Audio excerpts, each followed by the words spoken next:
In the dense swamplands of South Carolina, where Spanish moss hangs like funeral shrouds and the air itself seems to whisper of forgotten sins, lies the crumbling remains of what locals once called the Angel's Rest Chapel. Between 1789 and 1832, over 1,200 souls vanished without a trace after seeking refuge at this supposed sanctuary. Church records, discovered in 1923 and immediately sealed by authorities, revealed meticulous documentation of systematic murder disguised as divine mercy. The Whitworth family, pillars of their community and operators of the mysterious Order of Fallen Angels, had turned their plantation chapel into the most profitable killing ground in the antebellum South. What you're about to hear has been buried for nearly 2 centuries, but the truth about America's most sinister religious family can no longer remain hidden. Before we unveil the horrifying depths of the Whitworth legacy, this story isn't for everyone, only for those brave enough to face the darkest chapters of American history. If you're ready to join our community of true mystery seekers, hit that subscribe button and let us know in the comments what state you're listening from. We need to know how far these dark secrets are traveling. Now, let's step back into the shadows of 1789 South Carolina, where salvation came with a price no soul should ever pay. But understanding how such calculated evil could flourish requires us to examine the world that created the Whitworth dynasty.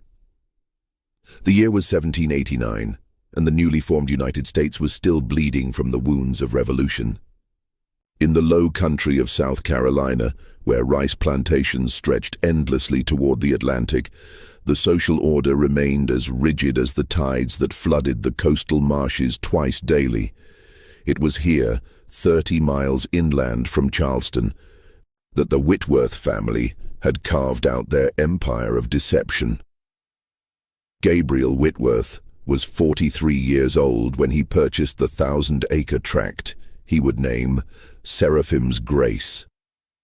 Standing 6 feet tall with prematurely silver hair and eyes the color of winter ice, Gabriel possessed the kind of commanding presence that made lesser men step aside when he entered a room. His voice, cultured and resonant, could fill a chapel or reduce a grown man to trembling silence with equal ease. Born into Virginia's declining planter aristocracy, Gabriel had watched his family's tobacco fortune crumble during the Revolutionary War. But where others saw ruin, Gabriel saw opportunity. His wife, Constance Whitworth née Pemberton, came from old Charleston money, her family's wealth built on the slave trade and rice cultivation. At 38, Constance remained beautiful in a fragile, ethereal way that reminded visitors of porcelain dolls. Her dark hair was always perfectly arranged, and her pale hands never showed the calluses of honest work. But those who looked closely into her brown eyes saw something troubling, a kind of vacant distance, as if part of her mind had retreated to a place where the horrors around her couldn't reach. The Whitworth children were each remarkable in their own disturbing way. Ezekiel, 24 and the heir apparent, possessed his father's calculating intelligence, but with an added cruelty that even Gabriel sometimes found unsettling. Tall and lean like his father, Ezekiel's smile never quite reached his dark eyes. He had studied briefly at the College of Charleston before his father recalled him to manage the family's more delicate operations. Miriam, 22, was perhaps the most dangerous of all the Whitworth offspring. Where her brothers used force and intimidation, Miriam employed charm and manipulation. She could make a desperate runaway feel completely safe while leading them directly to their death. Her beauty was conventional. Golden hair, blue eyes, a sweet smile, but there was something in her manner that suggested she found genuine pleasure in others' suffering. The twins, Cain and Abel, had just turned 20. Cain was the larger of the two, with broad shoulders and hands that looked capable of strangling a man. Abel was slighter, more thoughtful, but his intelligence was focused entirely on devising new methods of extracting information from unwilling subjects. The boys had been raised to see themselves as instruments of divine justice, and they approached their work with the methodical precision of craftsmen. Young Lilith, only 16, was still developing her role in the family enterprise. Blonde, like her sister, but with her father's piercing gaze, she possessed an unsettling maturity that made visitors uncomfortable. Gabriel was grooming her to take over Miriam's duties when the time came. The family business, after all, required continuity. Gabriel's brother, Michael Whitworth, served as the plantation's official overseer and Gabriel's closest collaborator. 2 years younger than Gabriel, Michael had the weathered look of a man who spent his days in the field, but his education matched his brother's. He understood that their operation required both brutality and careful record-keeping. Michael's wife, Ruth, had died in childbirth 5 years earlier, leaving him to raise their twin daughters, Mercy and Grace, now 13. The girls lived in the main house with their cousins, receiving the same careful education in the family's particular brand of theology. The youngest brother, Raphael Whitworth, who insisted everyone call him Seraph, was 35 and perhaps the most chilling member of the family. Thin to the point of appearing gaunt, with prematurely white hair and pale green eyes, Seraph had studied medicine at Edinburgh before the Revolution. His medical knowledge made him invaluable to the family's operations, though he had never practiced legitimate medicine. Instead, he used his skills to keep victims alive longer during interrogations and to ensure that the bodies they eventually sold to medical schools appeared to have died from natural causes. The Whitworth plantation itself was perfectly designed for their sinister purposes. The main house, an imposing 3-story Georgian structure, sat on a slight rise overlooking the rice fields, but it was the smaller buildings that served the family's true business. The chapel, completed in 1788, stood half a mile from the main house, connected by a path that wound through a grove of ancient live oaks draped in Spanish moss. The building was larger than most plantation chapels, with room for 200 worshippers, though the Whitworth congregation rarely exceeded 50 locals. What made the chapel unique were the modifications Gabriel had ordered during construction. The basement, accessed through a hidden door behind the altar, had been designed as a series of holding cells. The walls were thick enough to muffle screams, and the ventilation system ensured that occupants could be kept alive for extended periods. Adjacent to the chapel stood what appeared to be a simple outbuilding used for storing religious materials. In reality, it housed Seraph's medical laboratory and the tools of his trade.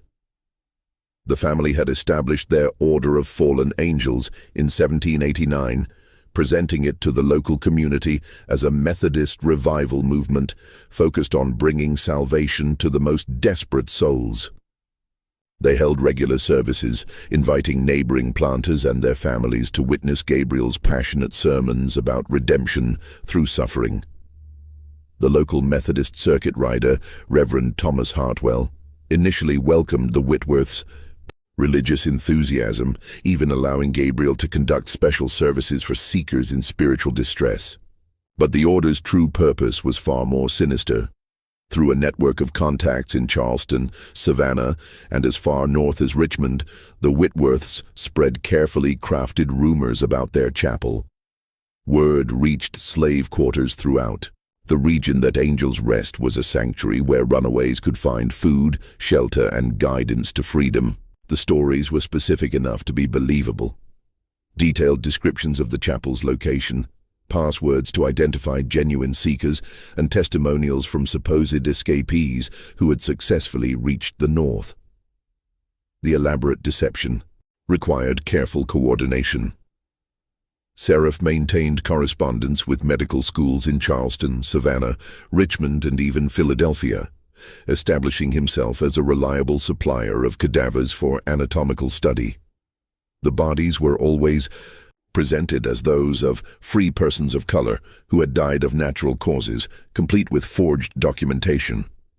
Medical schools in the early Republic asked few questions about the source of their specimens, and Seraph's prices were always reasonable. Michael handled the practical aspects of the operation, managing the legitimate plantation business that provided cover for their activities, maintaining the network of informants who spread word about the sanctuary, and coordinating with professional slave catchers who helped identify the most valuable targets. The family's legitimate rice plantation was moderately successful, employing nearly 100 enslaved workers who lived in relative comfort compared to other plantations. This benevolent reputation was carefully cultivated, with Gabriel allowing his workers better food, housing, and even limited movement around the plantation. The most diabolical aspect of the Whitworth operation was how they used genuine religious faith as a weapon. Gabriel's sermons were powerful and moving, filled with biblical references and theological sophistication that impressed even educated listeners. He truly believed that he was doing God's work, convinced that the souls he sent to their deaths were predestined for damnation anyway. This theological framework allowed the entire family to participate in mass murder while maintaining their sense of moral superiority. Local authorities knew something unusual was happening at Seraphim's Grace, but the Whitworths had been careful to establish themselves as pillars of the community. Gabriel served on the county commission, contributed generously to local churches, and hosted elaborate social gatherings that cemented his family's place in planter society.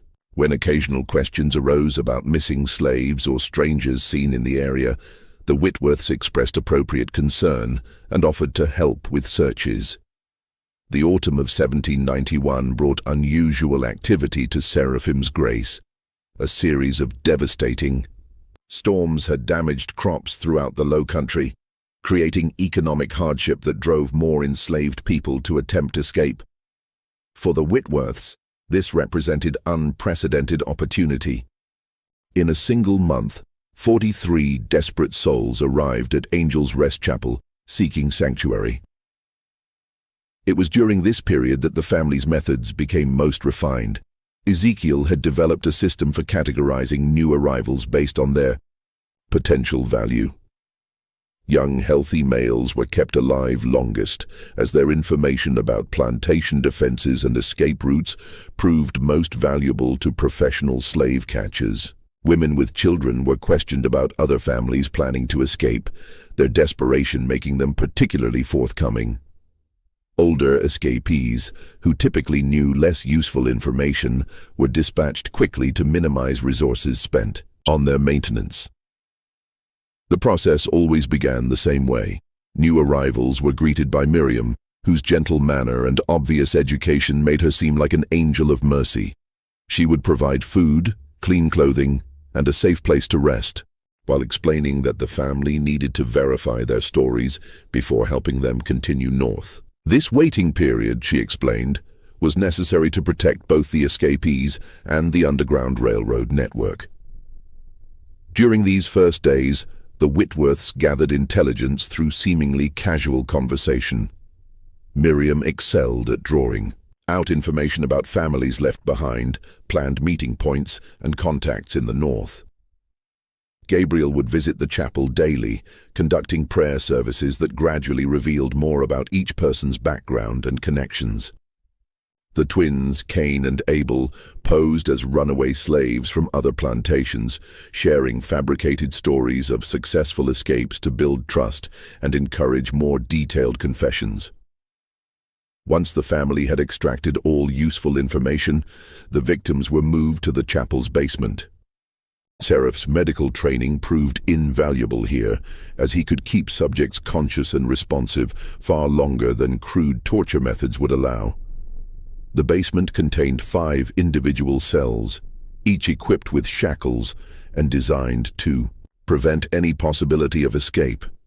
Soundproofing was so effective that the chapel's regular congregation, meeting directly above, never heard the suffering below. The interrogation process typically lasted 3 to 5 days. Seraph used his knowledge of human anatomy to inflict maximum pain while avoiding permanent damage that might affect the eventual sale of the body. He had developed a detailed understanding of pressure points, nerve pathways, and psychological techniques that broke resistance without leaving obvious marks. Abel assisted with these sessions, taking careful notes about information revealed and cross-referencing details with previous victims' testimonies. What made the Whitworth operation particularly effective was their systematic approach to record-keeping. Gabriel maintained detailed ledgers documenting every aspect of their business. Each victim was assigned a number and had a complete file including physical description, background information, intelligence gathered, and ultimate disposition. These records allowed the family to track patterns in escape routes, identify key figures in the Underground Railroad, and provide valuable intelligence to their network of professional slave catchers. The family had established partnerships with 3 major slave-catching operations covering territory from Virginia to Georgia. These professional bounty hunters paid premium prices for detailed information about escape routes, safe houses, and planned flights. A single successful raid based on Whitworth intelligence could net rewards of thousands of dollars, money that was split between the family and their criminal partners. But it was the body trade that provided the most consistent profits. Seraph's connections with medical schools had grown into a sophisticated supply network. Bodies were preserved using techniques he had learned in Edinburgh, packaged in specially designed containers, and shipped with forged documentation identifying them as free persons of color who had died of natural causes. The family earned between $50 and $100 per body, depending on the specimen's condition and the receiving institution's needs. Young Lilith began participating in the family business during this period, initially serving as an additional friendly face to greet new arrivals. Her youth and apparent innocence made desperate people even more trusting. Gabriel was pleased to see that she showed no emotional reaction to the suffering around her, suggesting that she would be able to take on greater responsibilities as she matured. The most horrifying aspect of the operation was how the family maintained their public facade. Every Sunday they attended services at the local Methodist church, where Gabriel often served as a lay preacher. They hosted elaborate dinner parties, contributed to charity drives, and participated in all the social activities expected of prominent planters. Constance became known for her beautiful needlework and her skill at organizing ladies' auxiliary functions. By 1795, the Whitworth operation had grown beyond anything Gabriel had originally envisioned. What began as an opportunistic scheme to profit from the chaos of the early Republic had evolved into a sophisticated criminal enterprise spanning 4 states. The family's success had attracted the attention of other like-minded individuals, leading to the formation of what they called the Southern Redemption Society. The society's membership included plantation owners, merchants, professional slave catchers, corrupt officials, and even a few ministers who shared Gabriel's twisted theology. Monthly meetings were held at rotating locations, usually disguised as religious revivals or social gatherings. Members paid dues based on their profits from society-related activities, and these funds were used to expand operations and corrupt officials who might otherwise interfere. Dr. Edmund Thorne, who ran a medical practice in Charleston, became one of the society's most valuable members.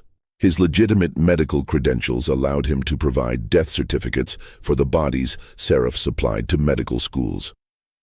Thorne also had connections with ship captains who transported specimens to northern institutions, ensuring that the supply chain remained undetected by authorities. Captain Marcus Fulton controlled a network of professional slave catchers operating throughout the Carolinas and Georgia. His men specialized in tracking down specific individuals based on intelligence provided by the Whitworths. Fulton's operation was particularly brutal, often capturing entire families when they learned of planned escapes. The captain paid the Whitworths a percentage of all rewards collected using their information. Perhaps most disturbing was the participation of Reverend Josiah Blackwood, a Methodist minister whose territory included 3 counties in eastern South Carolina. Blackwood used his position to identify potential escapees within his congregation, passing information to the Whitworths while maintaining the appearance of pastoral concern. He even conducted funeral services for some of the family's victims, using forged documentation to claim they had died of fever or other natural causes. The society's growth required more sophisticated methods of operation. Gabriel developed a coded communication system that allowed members to share information without risk of detection. Letters discussing spiritual matters and redemption work contained detailed intelligence about escape routes, safe houses, and planned flights. This coded correspondence was discovered years later, providing historians with detailed documentation of the network's scope and methods. Seraph's role evolved during this period from simple torturer to what would now be recognized as a forensic analyst. He developed detailed profiles of escape patterns, identifying the most commonly used routes and the seasonal variations in flight attempts. This intelligence allowed the society to position resources more effectively, intercepting escapees before they could reach genuine safe houses. The family's chapel became a training ground for new society members. Gabriel conducted special seminars on theological justification for difficult decisions, teaching participants how to rationalize their actions through selective biblical interpretation. Seraph provided medical training, showing attendees how to extract information without leaving obvious evidence of torture. Even Miriam contributed, teaching manipulation techniques that made victims more cooperative. During this expansion period, the Whitworths processed an average of 60 victims per year. The chapel's basement was enlarged to accommodate 12 cells, and additional soundproofing was installed. A new crematorium, disguised as a pottery kiln, was constructed to dispose of remains that couldn't be profitably sold to medical schools. The family employed 6 additional workers, all society members, to handle the increased volume of their operations. Young Lilith, now 18, had become fully integrated into the family business. Her specialty was handling female victims, particularly those traveling with children. She had developed a maternal persona that made desperate mothers trust her completely. Lilith would care for children while their parents were being interrogated, sometimes using threats against the young ones to encourage cooperation. Her complete lack of empathy, combined with her nurturing appearance, made her perhaps the most effective member of the family. The twins, Cain and Abel, had developed complementary specialties. Cain handled the physical aspects of the operation, maintaining the facilities, managing transportation, and disposing of evidence. Abel focused on intelligence analysis, maintaining the detailed records that made the operation so profitable. Together, they had created a system efficient enough to process victims within 48 hours of arrival, maximizing profits while minimizing risks. But the society's success was drawing unwanted attention. Abolitionists in the North had begun noticing patterns in the disappearances of escaped slaves. Several newspaper articles mentioned the unusual number of runaways who seemed to vanish completely after leaving plantations in the South Carolina Low Country. Underground Railroad conductors reported losing contact with escapees who had been directed to safe houses in the region. The winter of 1798 brought an unexpected visitor to the South Carolina Low Country. Jeremiah Morrison, a Quaker merchant from Philadelphia, arrived in Charleston under the pretense of establishing trade relationships with local rice planters. In reality, Morrison was conducting a covert investigation for the Pennsylvania Abolition Society, trying to determine why so many escaped slaves who had successfully reached the Mason-Dixon line reported losing friends and family members somewhere in South Carolina. Morrison was a careful man, 45 years old, with the weathered appearance of someone who had spent years in dangerous places. His Quaker faith had driven him to risk his life multiple times helping escapees reach freedom, and he had developed an intuitive sense for detecting deception. Something about the stories coming out of South Carolina didn't feel right to him. The investigation began with Morrison interviewing successful escapees in Philadelphia, New York, and Boston. Pattern after pattern emerged from their testimonies. Many had been told about a sanctuary called Angel's Rest, where they could find food and guidance. Some had actually visited the chapel but left quickly, reporting that something felt wrong about the place. Others had sent friends or family members there, only to never hear from them again. Morrison spent weeks documenting these accounts, cross-referencing locations, dates, and descriptions. The pattern was clear. People were disappearing at a specific location in the South Carolina Lowcountry, but proving what was happening required someone to infiltrate the operation, and Morrison knew that his skin color made him unsuitable for such a mission. The solution came from an unexpected source. Samuel Washington, a free black man from Baltimore, who had been educated in Pennsylvania, volunteered to pose as an escaped slave seeking passage north. Washington was light-skinned enough to potentially pass for mixed race, which might explain his education and refined manner. More importantly, he was utterly fearless, having already conducted similar investigations in Virginia and Maryland. Washington arrived in Charleston in March 1799, carrying forged documents identifying him as the property of a fictional Virginia planter. He spent several weeks working as a day laborer, quietly gathering information about local Underground Railroad contacts. It didn't take long for him to hear whispers about the sanctuary at Angel's Rest Chapel. The approach was gradual and careful. Washington made contact with other people seeking to escape, allowing word of his situation to spread naturally through the underground network. Within a month, he was approached by a contact who provided directions to the Whitworth plantation and the passwords needed to identify himself as a legitimate seeker. Morrison, meanwhile, had established himself in Charleston's business community, using his legitimate merchant credentials to gain access to shipping records, medical college, correspondence, and other documents that might reveal the scope of whatever criminal enterprise was operating in the region. His Quaker connections in Philadelphia had provided him with names of medical professors who might be receiving suspicious specimens. What Morrison discovered shocked even his experienced mind. Shipping records showed regular deliveries from South Carolina to medical schools throughout the mid-Atlantic region. The volume was far too high to represent normal mortality among the region's free black population. Death certificates provided by local physicians showed suspicious patterns. Too many deaths from fever and natural causes among people described as transient free blacks. Washington's mission began on a humid April evening when he approached Angel's Rest Chapel following the instructions he had received. The building appeared exactly as described, larger than most plantation chapels, with Gothic windows that seemed oddly foreboding in the fading light.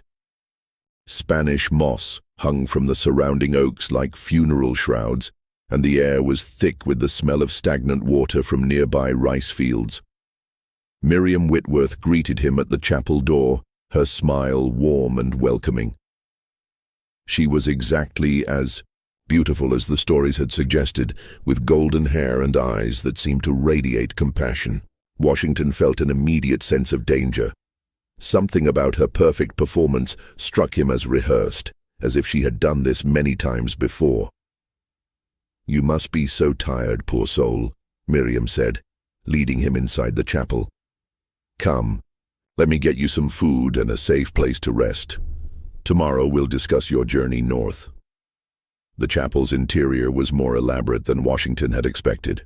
The stained glass windows depicted scenes of divine judgment that seemed unusually violent for a Methodist sanctuary. The altar was carved from dark wood, and behind it hung a painting of the Archangel Michael, casting demons into hell.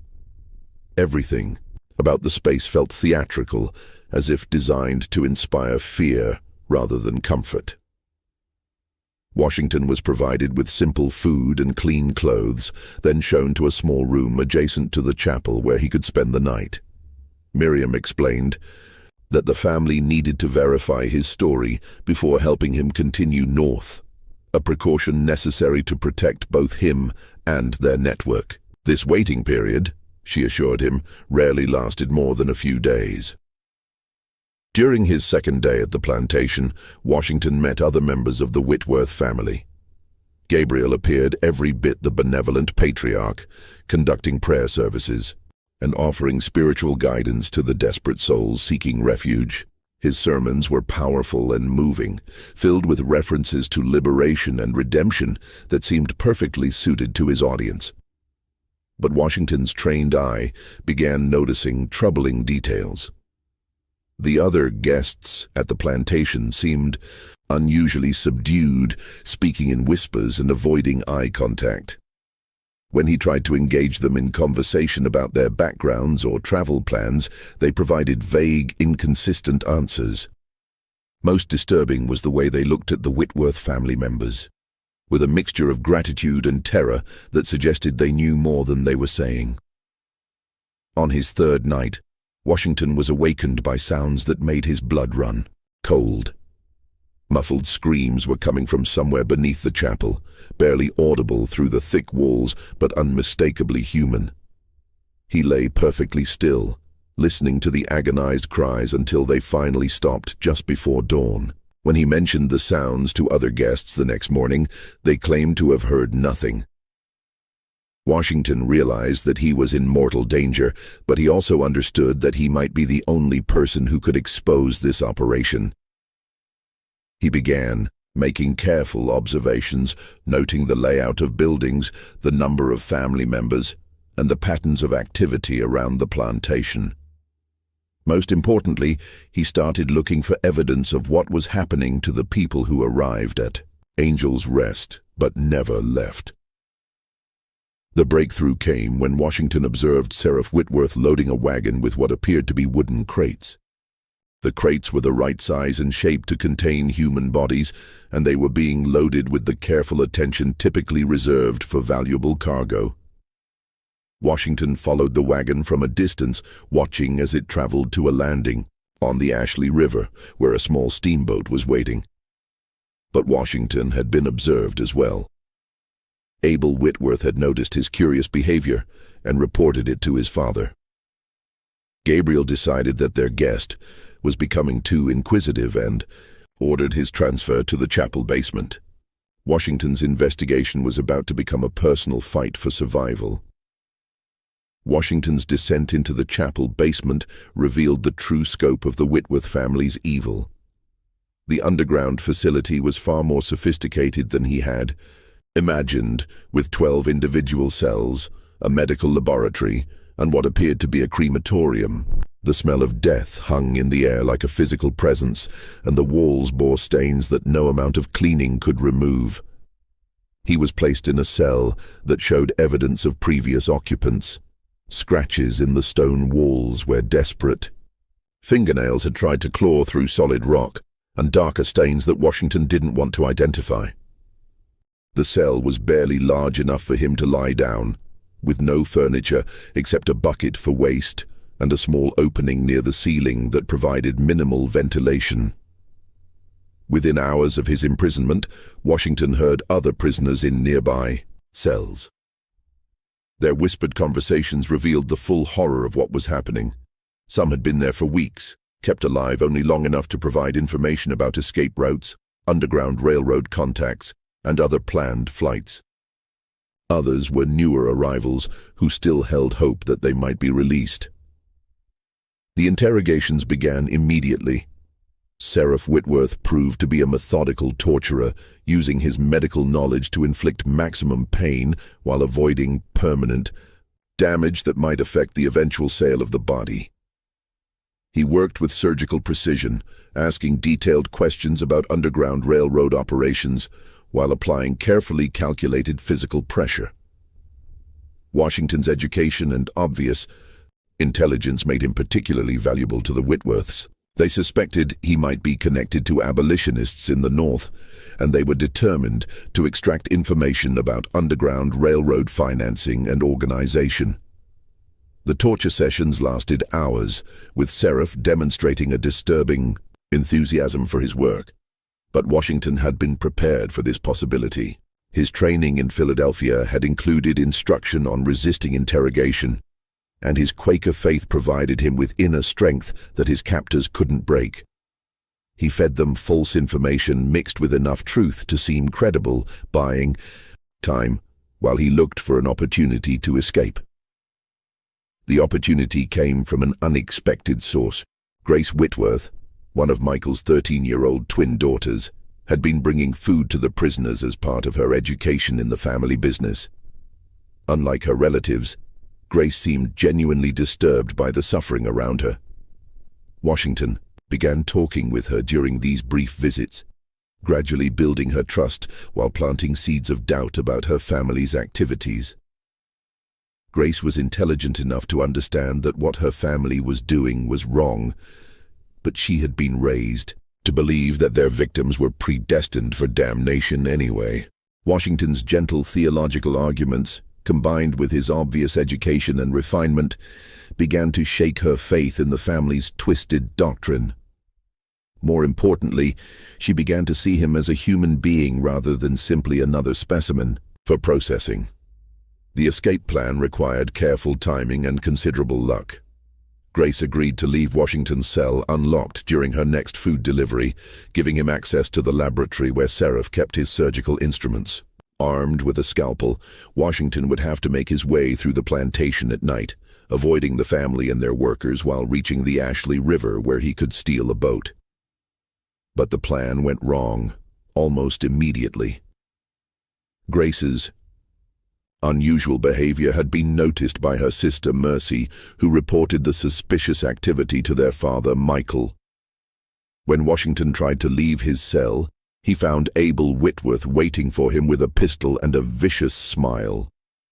"Did you really think we wouldn't notice?" Abel asked, gesturing for Washington to return to his cell. "Poor little Grace thought she was saving your soul. Instead, she's just ensured that your death will be much more unpleasant than we originally planned." Washington was returned to his cell, but the failed escape attempt had revealed something important. There were cracks in the family's unity. Grace's willingness to help him suggested that other family members might be having doubts about their activities. More importantly, the incident had forced the Whitworths to accelerate their timeline for his disposal. That night, Washington heard voices in the laboratory, Gabriel and Seraph discussing the best way to handle their problematic prisoner. Gabriel wanted to extract as much information as possible before killing him, but Seraph was concerned that Washington's obvious intelligence and education made him too dangerous to keep alive much longer. They decided to conduct one final interrogation session using methods that would likely prove fatal. But Washington had one more card to play. During his weeks of captivity, he had been making careful mental notes about everything he observed: the layout of the facility, the names and faces of family members, the details of their operation. More importantly, he had been memorizing the information provided by other prisoners, building a comprehensive picture of the underground railroad network that the Whitworths were systematically destroying. When Seraph arrived for the final interrogation, Washington offered to provide detailed information about abolitionist financing and organization in exchange for a quick death rather than prolonged torture. The offer was compelling enough to make Seraph pause and consider. He knew that such intelligence would be enormously valuable to their Southern Redemption Society partners. What Seraph didn't realize was that Washington was buying time for a rescue attempt. Jeremiah Morrison, growing concerned about his partner's extended absence, had begun making discreet inquiries about Angel's Rest Chapel. His investigation had attracted the attention of other abolitionists in Charleston, including several free black workers who had heard rumors about the plantation's activities. The rescue came at dawn on a humid June morning when fog from the Ashley River provided perfect cover for Morrison's small team of volunteers. They had spent weeks planning the assault, studying the plantation's layout and identifying the most likely location for Washington's imprisonment. The team included Morrison, 2 other Quakers from Philadelphia, and 4 free black men from Charleston who had volunteered for the dangerous mission. The attack began with a diversionary fire set in one of the plantation's rice processing buildings. While the Whitworth family and their workers rushed to contain the blaze, Morrison's team infiltrated the chapel and discovered the entrance to the basement facility. What they found there exceeded their worst fears. 11 prisoners were still alive in the underground cells, including Washington, who was barely conscious after his final interrogation session. The laboratory contained detailed records of the family's activities, ledgers documenting over 800 murders, correspondence with medical schools throughout the Mid-Atlantic region, and maps showing underground railroad routes that had been compromised by information extracted from victims. But the most horrifying discovery was Seraph's medical journal, which contained detailed descriptions of his torture techniques and observations about the effectiveness of different methods for extracting information. The journal revealed that he had been using the prisoners as test subjects for what he called enhanced interrogation research, systematically documenting the physical and psychological limits of human endurance. The rescue team had planned to escape immediately after freeing the prisoners, but Washington insisted on gathering as much evidence as possible. Despite his injuries, he helped collect the most incriminating documents while Morrison's men prepared the survivors for transport. They had perhaps 30 minutes before the fire would be controlled and the family would discover their underground chamber had been breached. The evidence they collected would eventually expose not only the Whitworth family's crimes, but the entire Southern Redemption Society network. Letters between society members revealed similar operations in Virginia, North Carolina, and Georgia, all following the same basic model of false sanctuaries that lured escapees to their deaths. The scope of the conspiracy extended far beyond anything Morrison had imagined. But Gabriel Whitworth had not built his empire by being careless. When the fire was finally controlled and he realized what had happened, he immediately began implementing contingency plans that he had developed for exactly this situation. The family had escape routes prepared, and more importantly, they had powerful allies who would help them avoid prosecution. The Whitworths' political connections proved their salvation. Gabriel had spent years cultivating relationships with judges, sheriffs, and state legislators who owed their positions to planter support. When Morrison's evidence was presented to local authorities, it was dismissed as fabricated propaganda designed to inflame tensions between North and South. The few officials who took the accusations seriously found themselves facing intense pressure from their political patrons.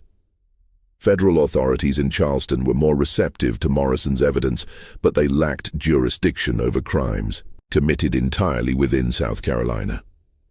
The Constitution's guarantee of state sovereignty over internal affairs meant that federal prosecutors could not pursue cases against South Carolina citizens without state cooperation.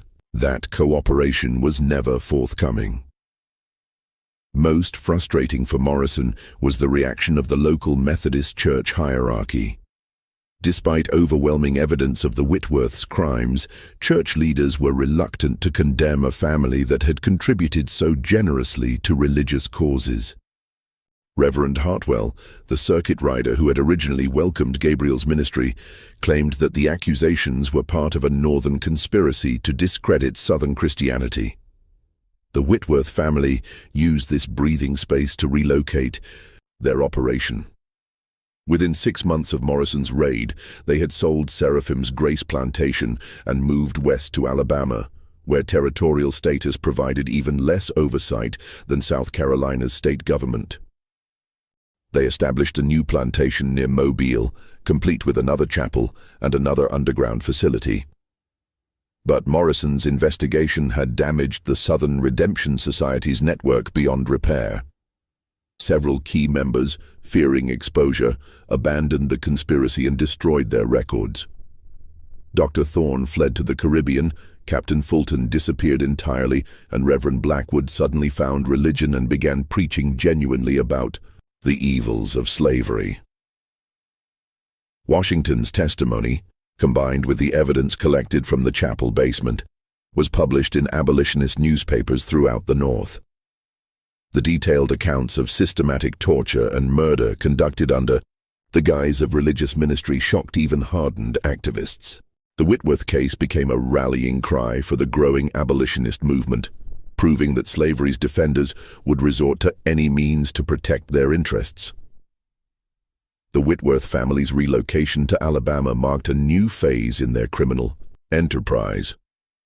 The territorial government provided even less oversight than South Carolina, and the rapid influx of settlers created perfect conditions for their false sanctuary operation.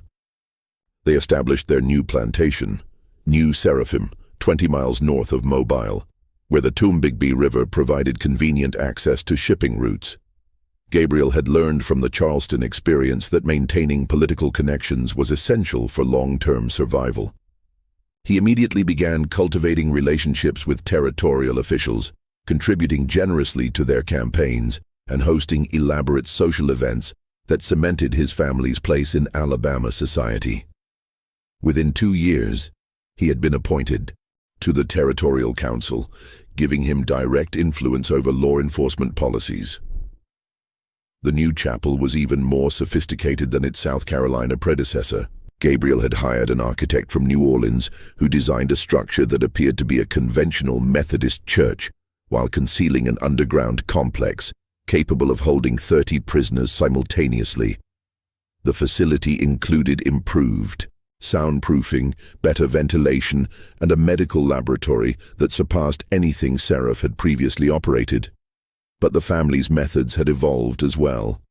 The failure in Charleston had taught them that relying entirely on false sanctuaries was too risky.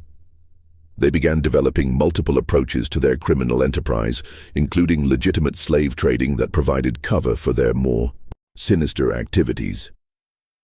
Gabriel obtained a license as a slave trader, allowing him to transport and sell human beings legally, while using the business to identify potential victims for his underground operation. The legitimate slave trading business proved enormously profitable and provided perfect cover for their criminal activities.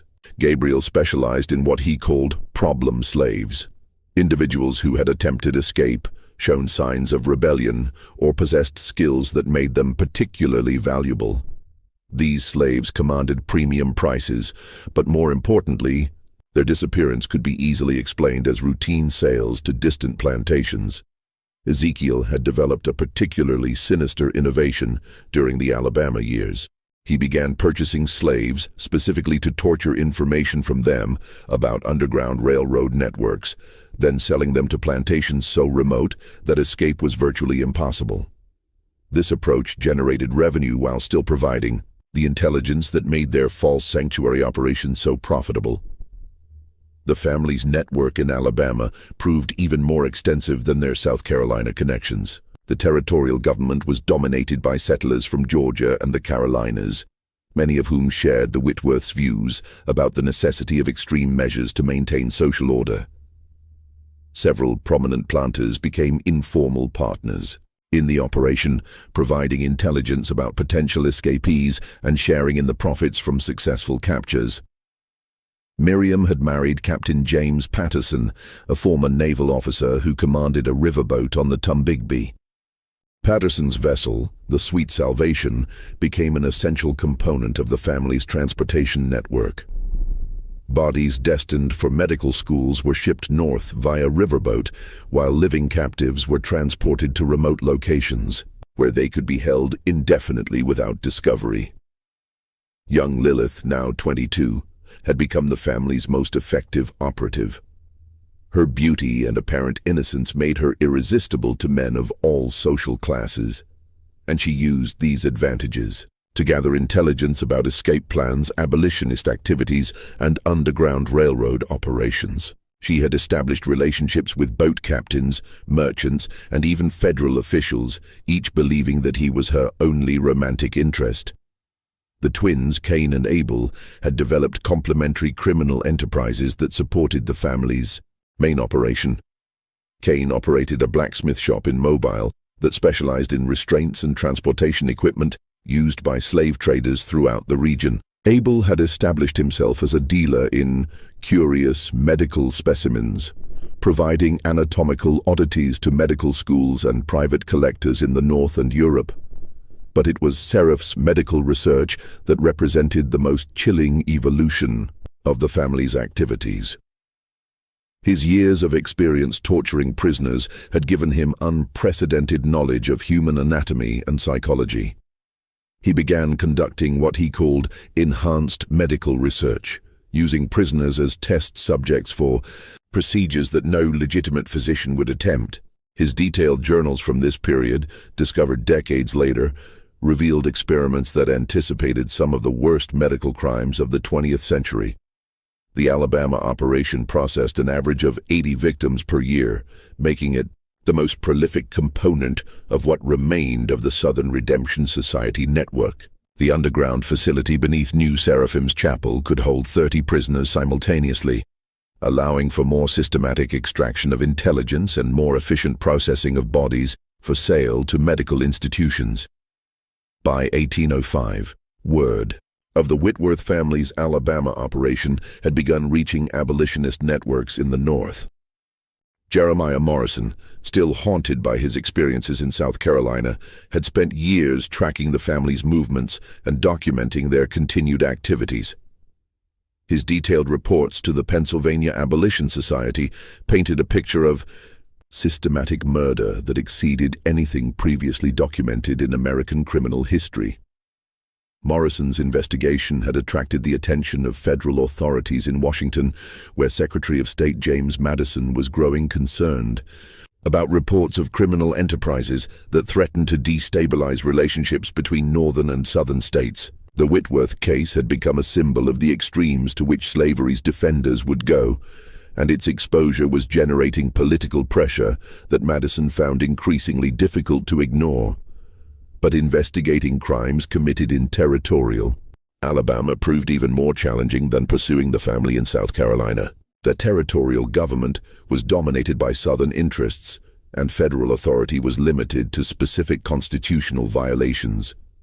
Unless Morrison could prove that the Whitworths were interfering with interstate commerce or violating federal treaties, local authorities could continue ignoring the evidence against them.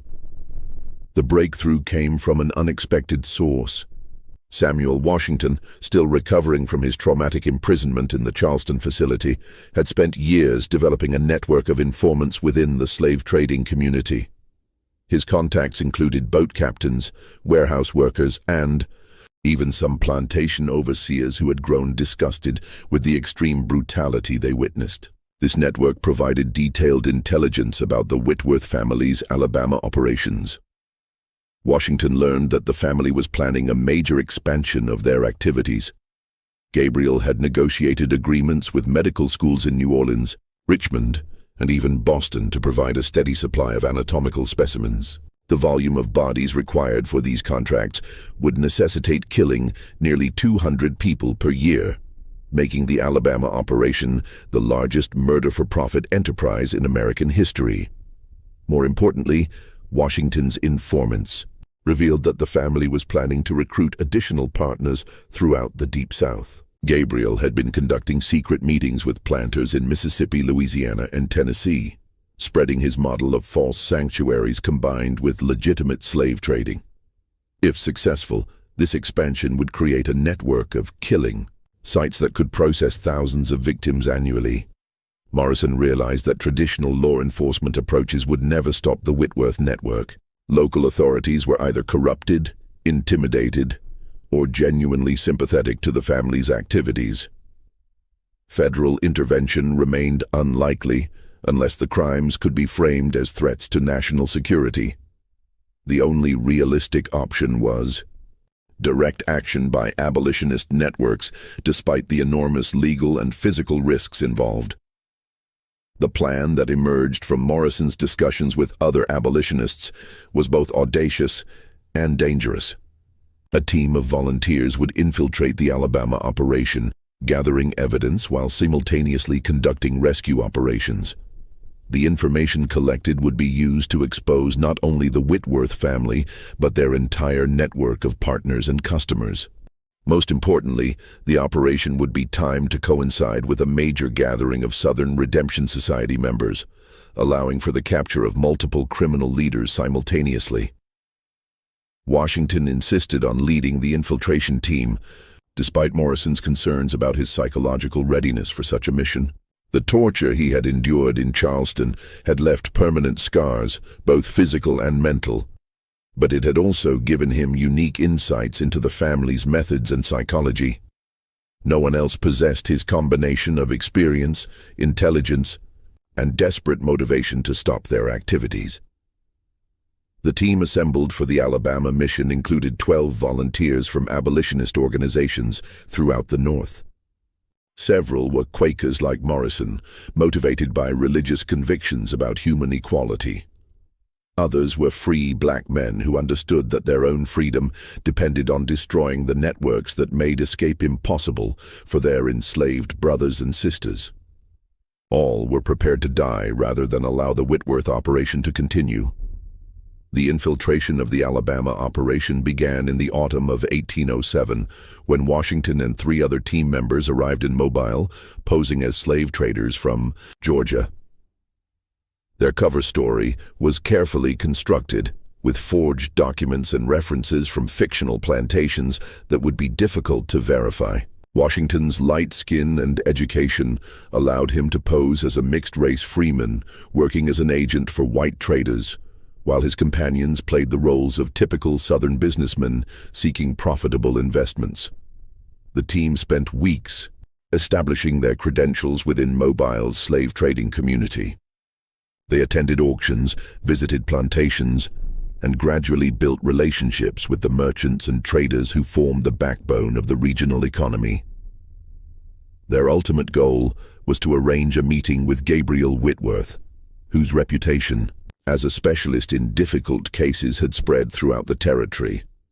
Morrison, meanwhile, had established himself in New Orleans, where he used his legitimate merchant credentials to investigate the medical schools that were receiving specimens from Alabama. His discoveries were even more horrifying than expected. Not only were the schools receiving far more bodies than could be explained by natural mortality, but some professors were specifically requesting specimens that showed evidence of particular types of trauma. The academic medical community was not merely ignoring the source of their specimens, they were actively encouraging the torture that preceded death. The meeting with Gabriel finally occurred in December 1807, when Washington's team was invited to New Seraphim Plantation to discuss potential business arrangements. Gabriel appeared to be thriving in Alabama, having gained weight and developed the kind of confident bearing that came from years of successful criminality. His family had grown as well. Miriam was pregnant with her second child. Ezekiel had married a local planter's daughter, and even young Lilith was engaged to a territorial judge's son. The plantation itself was far more impressive than Seraphim's Grace had been. The main house was a massive Georgian structure with elaborate gardens and outbuildings that rivaled the finest estates in Virginia or South Carolina. The chapel, while maintaining the appearance of a simple religious structure, was larger and more elaborate than its predecessor. Everything about the property spoke of tremendous wealth derived from criminal activities. Gabriel's initial conversation with Washington's team focused on legitimate slave trading opportunities. He described his methods for identifying and acquiring problem slaves who could be purchased at below-market prices due to their behavioral issues. His approach involved buying these individuals, using various techniques to break their resistance, then reselling them at significant profits to plantations that specialized in managing difficult workers. But as the conversation progressed, Gabriel began revealing more sensitive aspects of his operation. He mentioned his connections with medical schools that paid premium prices for fresh anatomical specimens. He described his information network that allowed him to identify potential escapees before they could reach underground railroad contacts. Most tellingly, he spoke about his theological research into the spiritual condition of people predestined for damnation. Washington recognized the same twisted religious justification that had characterized Gabriel's South Carolina operation. The man genuinely believed that he was doing God's work by hastening the deaths of souls that were destined for hell anyway. This theological framework allowed him to commit mass murder while maintaining his sense of moral superiority, and it provided the intellectual foundation for recruiting other Southern Christians into his criminal network. The tour of the plantation revealed the sophistication of the Alabama operation. The chapel's basement facility was far larger than its South Carolina predecessor, with individual cells designed for specific types of prisoners. Seraph's medical laboratory included equipment that would have been impressive in any legitimate medical school, along with detailed charts documenting the anatomical knowledge gained from his years of systematic torture. Most disturbing was the family's casual attitude toward their crimes. They spoke about their victims as if discussing livestock, using clinical language to describe torture techniques and disposal methods. Lilith demonstrated the equipment used to restrain prisoners, explaining how different configurations were optimal for different types of interrogation. Even Constance, who had seemed mentally fragile in South Carolina, now participated actively in discussions about the business aspects of their operation. Washington's team was invited to remain at the plantation for several days while Gabriel arranged for them to observe his methods firsthand. This extended visit provided unprecedented access to the family's operations, but it also placed the infiltrators in mortal danger. Any suspicious behavior would result in their immediate imprisonment and eventual death. The breakthrough came when Washington was allowed to participate in an interrogation session. Gabriel wanted to demonstrate his techniques for extracting information from captured escapees, using a young man who had been caught attempting to reach Pennsylvania. The torture session was conducted with the same methodical precision that Washington remembered from his own captivity. But now he was able to observe Seraph's techniques from the perspective of an educated witness rather than a helpless victim. The intelligence being extracted was staggering in its scope and detail. The prisoner was providing information about Underground Railroad safe houses, the names of conductors and sympathizers, the locations of hidden supply caches, and the identities of free black communities that provided assistance to escapees. This information was being compiled into detailed reports that were shared with slave catchers throughout the region, allowing for systematic destruction of the Underground Railroad network. But Washington also observed something that Gabriel apparently hadn't noticed: subtle signs that the prisoner was providing false information mixed with genuine details. The young man was educated enough to understand what his captors wanted to hear, and brave enough to misdirect their efforts, even while enduring horrific torture. His resistance gave Washington hope that the Underground Railroad network was more resilient than Gabriel believed. Washington's extended stay at New Seraphim Plantation coincided with preparations for the annual gathering of the Southern Redemption Society. Gabriel was expecting nearly 30 members from across the Deep South, representing the largest assembly of the criminal network since its founding. The meeting would provide an unprecedented opportunity to document the conspiracy's scope and identify key participants, but it would also place Washington's team in extreme danger. The society members began arriving in late December, traveling to the plantation under cover of attending a religious revival. Gabriel had publicized the event throughout Alabama and neighboring territories as a special Methodist conference focused on redemption theology and practical Christianity. Local newspapers carried advertisements for the revival, complete with testimonials from prominent planters about Gabriel's inspiring ministry. Washington recognized several attendees from his research into the network's operations. Dr. Edmund Thorne had returned from the Caribbean, apparently confident that enough time had passed since the Charleston incident to make his participation safe. Captain Fulton, the slave catcher who had disappeared after Morrison's investigation, was also present, having established new operations in Mississippi. Most shocking was the presence of Reverend Blackwood, who had supposedly found genuine religion. After the South Carolina exposure, the attendees represented the criminal elite of the antebellum South. They included plantation owners who used their legitimate businesses to identify victims, merchants who provided transportation and financing, medical professionals who handled body disposal, and government officials who ensured that investigations were quashed or misdirected. Together, they controlled a network that extended from Virginia to Louisiana, processing hundreds of victims annually while maintaining facades of respectability. The Society's formal sessions were held in the plantation's main house, with discussions disguised as theological seminars on predestination and divine justice.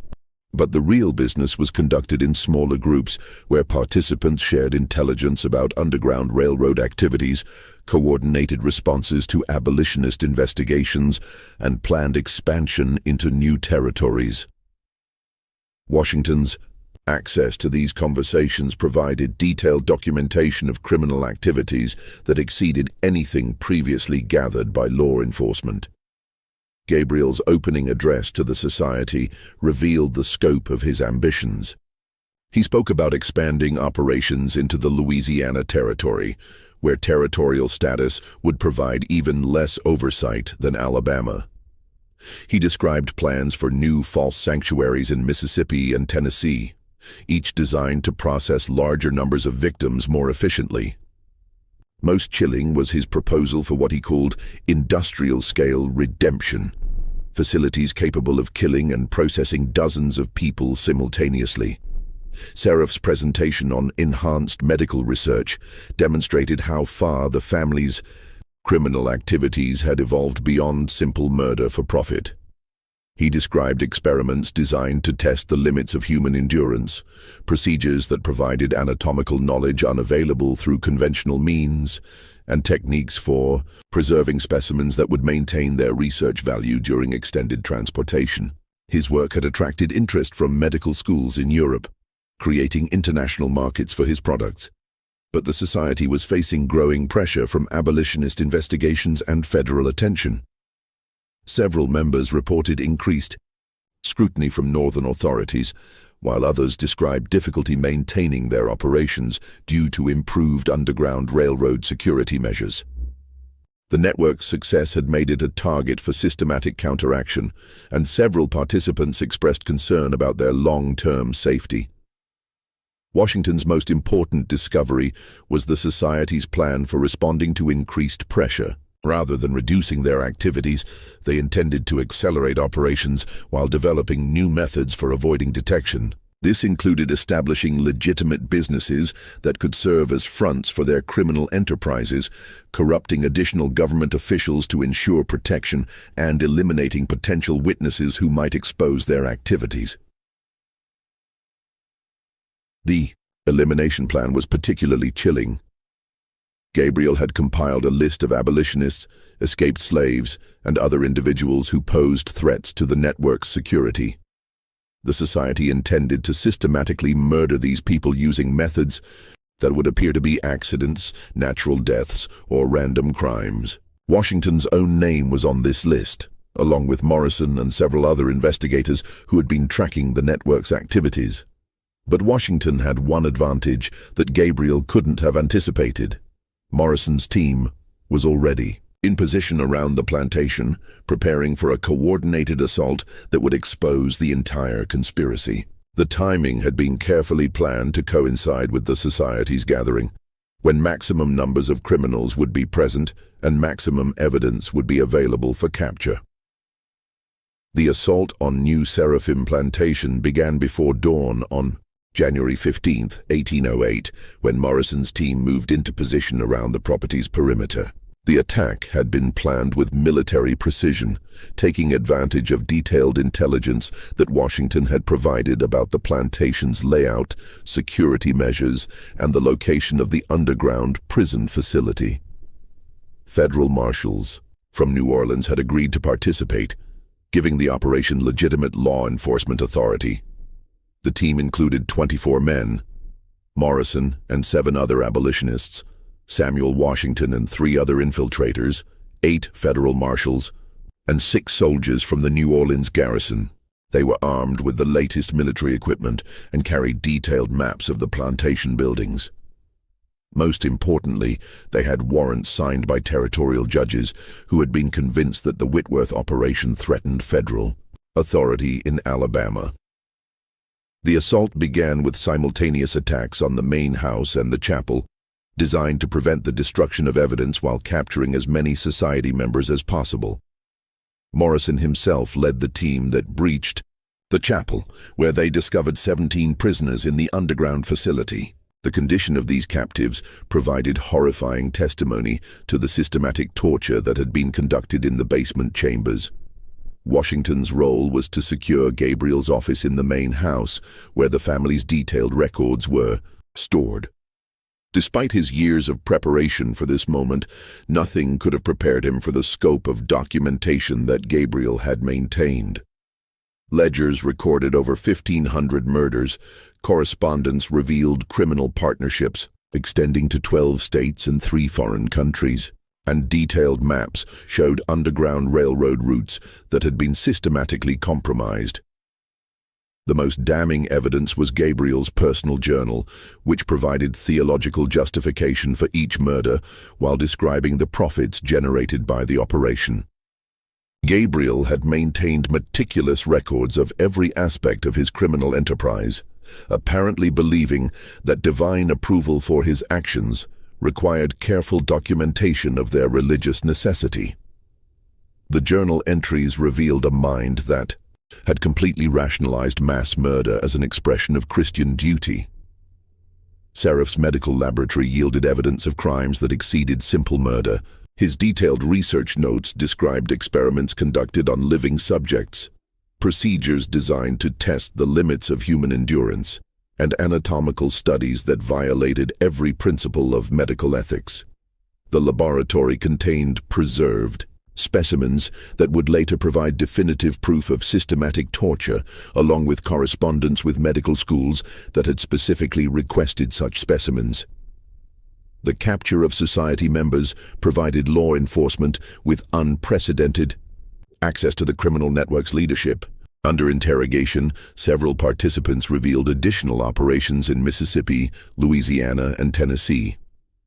Others provided names of government officials who had been corrupted by the network, along with details about the methods used to ensure their cooperation. The testimony revealed a conspiracy that had penetrated every level of Southern society. Gabriel himself proved surprisingly cooperative once confronted with the evidence against him. Rather than denying his crimes, he attempted to justify them through elaborate theological arguments about predestination and divine justice. He seemed genuinely convinced that his actions had been morally correct, and he expressed pride in the efficiency and profitability of his operations. His complete lack of remorse made him perhaps the most chilling criminal in American history to that point.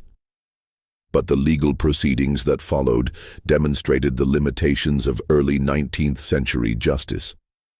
While federal authorities had clear evidence of multiple murders, the jurisdictional complexities of territorial law made prosecution difficult. Several key witnesses disappeared before they could testify, apparently killed by remaining network members. Others recanted their testimony after receiving death threats or bribes from Southern sympathizers. Most frustrating was the reaction of local Alabama authorities who refused to cooperate with federal prosecutors. Territorial officials claimed that the evidence had been obtained illegally and that federal intervention in local criminal matters violated constitutional principles. Several prominent Alabama planters organized legal defense funds for the accused, arguing that they were victims of northern persecution rather than criminals deserving punishment. The legal proceedings against the Whitworth family and their Southern Redemption Society conspirators stretched on for 3 years. becoming a symbol of the growing tensions between North and South that would eventually lead to civil war. Gabriel Whitworth was ultimately convicted of murder and executed in 1811, but most of his family members and criminal partners escaped serious punishment through legal technicalities, witness intimidation, and political influence.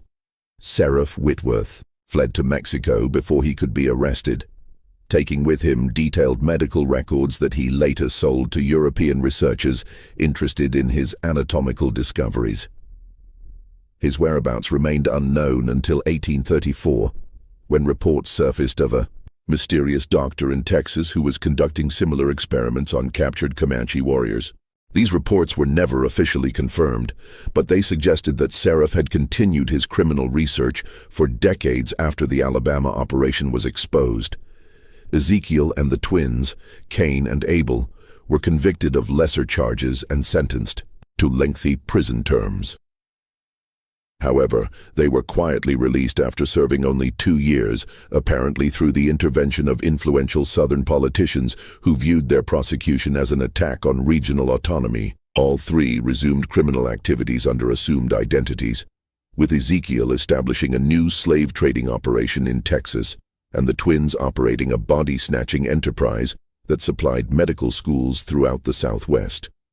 Miriam and Lilith used their beauty and social connections to avoid prosecution entirely. Miriam's husband, Captain Patterson, used his riverboat to transport both women to New Orleans, where they disappeared into the city's diverse population. Reports later placed them in Mexico City, where they had allegedly established a bordello that specialized in eliminating wealthy clients and selling their bodies to medical researchers. These reports were never verified, but they were consistent with the family's history of combining criminal activities with facades of respectability. Constance Whitworth, Gabriel's wife, was found mentally incompetent to stand trial and was committed to an asylum in Mobile.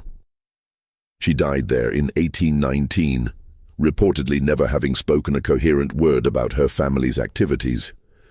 Some observers believed her mental condition was genuine, while others suspected she was feigning insanity to avoid prosecution. The truth died with her, taking with it crucial details about the early development of the family's criminal enterprise. The exposure of the Whitworth network had far-reaching consequences for the Underground Railroad movement. The detailed intelligence that Gabriel had gathered about escape routes, safe houses, and Underground Railroad personnel forced abolitionists to completely reorganize their operations. Many routes that had been used successfully for years had to be abandoned, while trusted conductors and sympathizers found themselves under surveillance by slave catchers who had obtained their names from Whitworth records. But the exposure also galvanized Northern opposition to slavery by providing concrete evidence of the extremes to which the institution's defenders would go. Morrison's detailed reports about the Whitworth operation were published in newspapers throughout the North, generating support for abolition among Americans who had previously been indifferent to the slavery question. The systematic torture and murder conducted under the guise of religious ministry demonstrated that slavery corrupted not just economic relationships, but fundamental moral values. Samuel Washington became a prominent speaker for abolitionist organizations, using his first-hand experience of the Whitworth torture chambers to illustrate the human cost of slavery. His testimony was particularly effective with religious audiences who were shocked by the family's abuse of Christian theology to justify mass murder. Washington's speeches helped convince many Northern Christians that opposition to slavery was a religious obligation rather than merely a political preference. Jeremiah Morrison continued his investigation of criminal networks associated with slavery, eventually documenting similar operations in Virginia, Maryland, and North Carolina. His work established him as one of the most effective investigators of the antebellum period, and his methods influenced the development of modern criminal investigation techniques. However, the psychological toll of his work was enormous, and he died in 1825 at the age of 62, reportedly haunted by nightmares about the horrors he had witnessed. The new Seraphim plantation was abandoned after Gabriel's execution, with local residents claiming that the property was cursed by the suffering that had occurred there. The chapel was burned by person unknown in 1815, though the underground torture chambers remained intact beneath the ruins. The main house stood empty for decades before finally collapsing in a storm in 1847, leaving only the foundation stones, as evidence of the Whitworth family's presence in Alabama. Modern historians estimate that the Whitworth family and their criminal network were responsible for the deaths of at least 1,800 people between 1789 and 1808. This number includes not only direct victims of their false sanctuary operations, but also the countless slaves who were captured and killed as a result of intelligence extracted through torture. The total death toll may have been significantly higher, as many of the family's records were destroyed before they could be examined by authorities. The Whitworth case represents one of the earliest documented examples of systematic murder conducted under the guise of religious ministry in American history. Gabriel's use of Christian theology to justify mass killing anticipated similar abuses by cult leaders and religious extremists in later centuries. His ability to maintain community support while conducting horrific crimes demonstrated the power of religious authority to corrupt moral judgment and enable criminal behavior. The medical aspects of the Whitworth operation revealed disturbing connections between legitimate academic institutions and criminal enterprises. Several prominent medical schools were found to have received specimens that they knew or should have known were obtained through murder. This discovery led to reforms in medical education and the establishment of ethical guidelines for anatomical research, though enforcement remained inconsistent for decades. The network's sophisticated use of record-keeping and intelligence gathering anticipated modern organized crime methods by nearly a century. Gabriel's detailed documentation of victim backgrounds, underground railroad routes, and criminal profits demonstrated an understanding of systematic criminal enterprise that was unprecedented in early American history. His methods influenced later criminal organizations and provided law enforcement with insights into the structure and operation of conspiracy networks. Perhaps most significantly, the Whitworth case illustrated the inadequacy of early American legal institutions for dealing with crimes that crossed state boundaries or challenged regional political interests. The family's ability to escape serious punishment despite overwhelming evidence of their guilt demonstrated the need for stronger federal law enforcement authority and more consistent application of criminal justice principles. The case also revealed the extent to which slavery had corrupted Southern society by the early 19th century.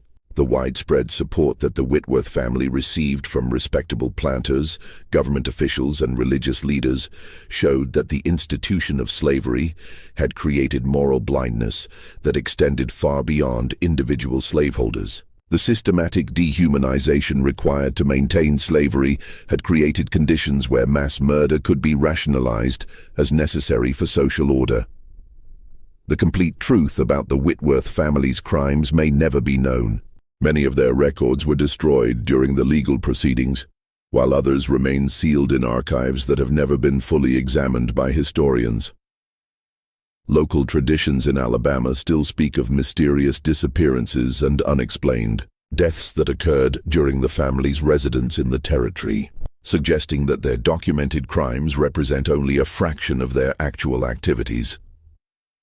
Archaeological investigations of the new Seraphim plantation site have been limited by local opposition and legal complications involving property ownership. However, ground-penetrating radar surveys conducted in the 1990s revealed extensive underground structures that appear to match descriptions of the family's torture and disposal facilities. These findings suggest that the physical evidence of their crimes remains largely intact beneath decades of accumulated soil and vegetation. Recent research has also uncovered evidence of Whitworth family activities in Texas, Mexico, and possibly South America during the decades following their Alabama exposure. Ships' passenger lists, medical school records, and territorial government documents contain references to individuals using known Whitworth aliases who were involved in suspicious activities consistent with their established criminal methods. These discoveries suggest that the family's criminal enterprise may have continued operating under different identities long after the Alabama operation was exposed.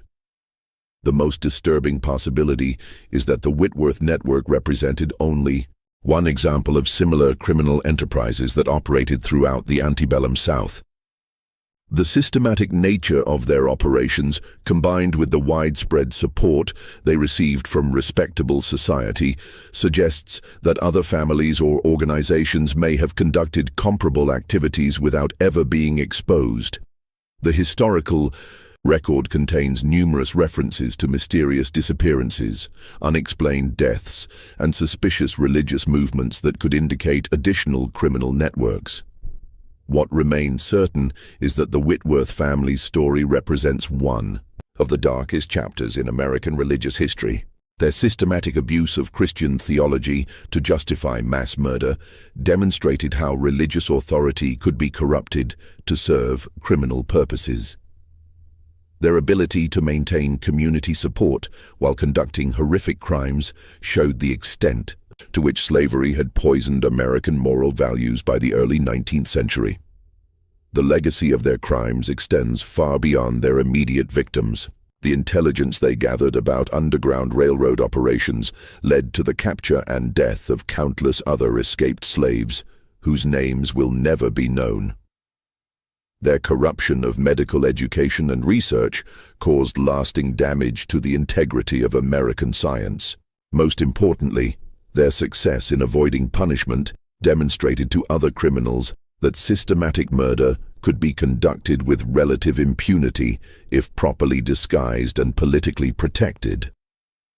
Today, the site of the New Seraphim plantation remains largely forgotten, known only to local historians and the occasional researcher interested in the darker aspects of American history. No monument marks the location where over 1,000 people died in systematic torture and murder. No plaque commemorates the courage of the abolitionists who risked their lives to expose these crimes. The silence surrounding these events serves as a reminder of how easily societies can forget their most shameful episodes. But the story of the Whitworth family serves as a permanent warning about the dangers of religious extremism, racial hatred, and the corruption of moral authority. Their crimes demonstrate how quickly civilized societies can descend into barbarism when fundamental human values are abandoned in service of economic interests or political power. Understanding their story is essential for recognizing similar threats in our own time and ensuring that such systematic evil never again masquerades as divine will. The question that haunts everyone who studies this case is not whether the Whitworth family's crimes actually occurred.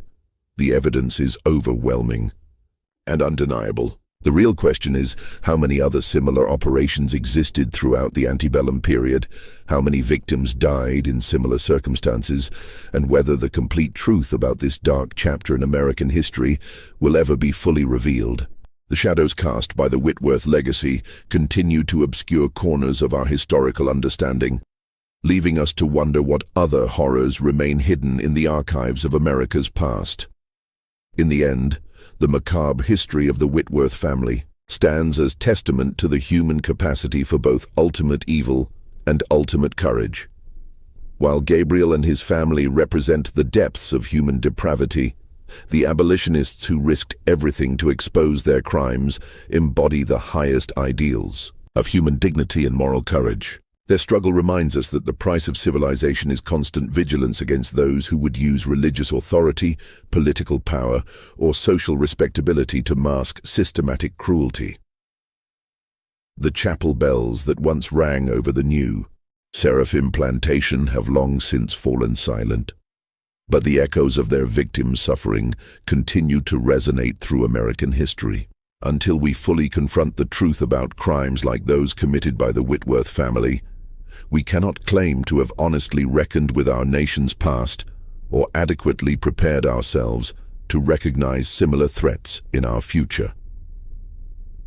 What haunts you more, that such systematic evil could operate under the guise of religious ministry, or that so much of their story may still remain hidden in archives yet to be opened? Share your thoughts in the comments below, and if this dark chapter of American history has opened your eyes to the depths human beings can sink to when they abandon their moral compass, make sure to subscribe and hit that notification bell. Not everyone has the courage to face these hard truths about our past, but those who do join a community dedicated to ensuring that such horrors never happen again. Until next time, remember that the most dangerous criminals are often those who convince themselves they're doing God's work.